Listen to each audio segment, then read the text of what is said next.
dua sisi saya lanjutkan kembali. Tadi terputus, tadi Prof menyebutkan ini boleh deklarasi silakan aja, asalkan tidak diikuti dengan gerakan-gerakan rusuh dan lain-lain. Nah, Bung Pigai, pendukungnya di Papua sendiri bagaimana? Akan ada tindakan penegakan hukum loh oleh Menko Polhukam tadi saya minta waktu 3 menit ya, 2 menit, tolong jangan dipotong, karena saya jelaskan secara utuh. Jadi ketika plebiscit tahun 1969,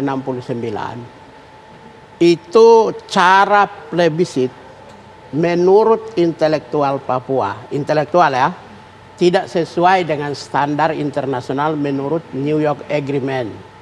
Maka kelompok intelektual Papua, karena plebisitnya dilakukan hanya terhadap 1028 orang dari 800.000 orang Papua, sementara syarat PBB adalah one man, one vote, one peldu. Karena itulah, maka intelektual Papua, TPN-OPM, dan bahkan ada bupati dari Paniai, memimpin menolak PPRA. Tapi Jakarta melakukan pembangunan integrasi politik dengan 2 pendekatan. Yang pertama adalah pendekatan prosperity, termasuk juga bantuan dana dari internasional. Ya. Yang kedua, pendekatan militeristik, supaya doktrin, supaya orang Papua ikut integrasi. Dalam perjalanan selanjutnya sampai hari ini 20 tahun otonomi khusus dikasih. Angka yang menurut BPS resmi sejak 2001 sampai 2019 itu 26.000 orang Papua masih miskin bertambah. Jadi bukan ini bertambah ya, bukannya menurun. Saya punya data-data statistik sudah dibaca banyak orang. Pemerintah juga sudah baca. Rakyat Papua. Jadi dari sisi prosperity itu tidak tercapai. Kemiskinan kebodohannya meninggi. Ketertinggalannya meninggi. Dan juga pelanggaran HAM juga cukup masif.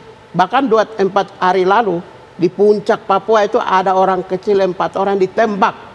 Dan mungkin persoalan gambaran utuh tentang pelanggaran HAM mungkin tadi pasti Haris sudah menjelaskan ya.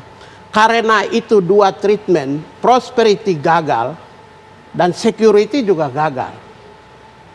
Jadi itu kemudian bisa setelah Jokowi menjadi Jokowi memimpin negara ini, yang di drive adalah skenario Papua fobia dan rasisme.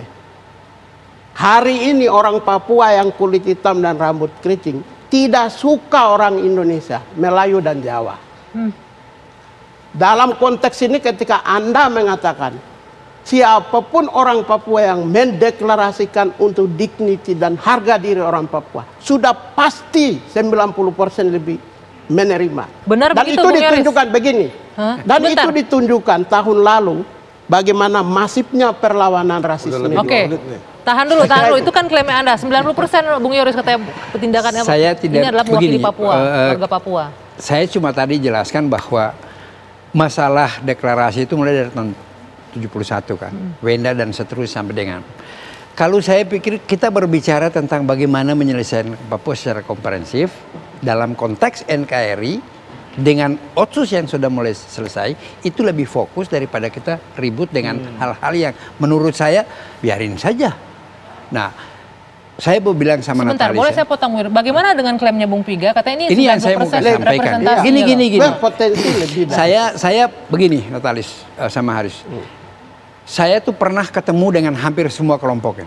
Baik itu UNLWP, kemudian dengan KNPB, kemudian AMPT.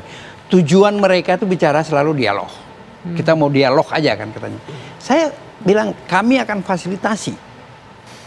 Cuma bisa nggak kalian membuat kerangka dialog, kemudian representasi. Siap sekarang kalau kita bicara tentang KNPB, dia representasi dari Lapago dan Mepago. Natalis, masyarakat di bawah di pesisir ini, Tabi, Mamta dan Saireri ini tidak sepakat dengan itu. UNWP juga, itu kan deklarasi yang dibuat JDP yang Joko Suyanto ke sana memberikan itu. 5 Tapi orang. 2 orang pimpinan ULMWP itu orang dari Saireri loh, dua loh. Setuju. Dua loh, jadi Anda pernyataannya itu harus perbaiki. Kau dengar dulu. Pimpinan loh, nomor 1 loh. Saya paham, kita ikuti proses. Cuma saya ini tidak bisa bilang, oh Anda bilang 90% dari, kita harus bicara, ada fakta, ada data, ya kan? Dari mana kita bicara itu?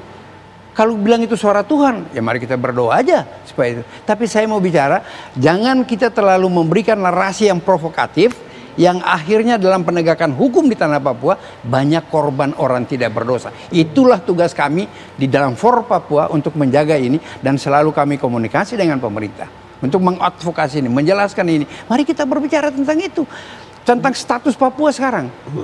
Anda tahu nggak berapa banyak tentara di sana? Kami tadi diskusi lama tadi kami dengan Panglima, dengan Kapolri, dengan Menko Polhukam. Penyelesaian ke sana mari kita lihat dengan arif dan bijaksana. Sekarang kenapa dilakukan penegakan hukum? Karena kami tanyakan status. Tadi sehari kan kita sudah diskusi sebelumnya. Bahwa dengan penempatan 10 batalion di sana dipimpin oleh Pangko Gapil dengan 3 bintang kan. Ini statusnya apa? Apakah daerah operasi militer atau darurat sipil? Tidak.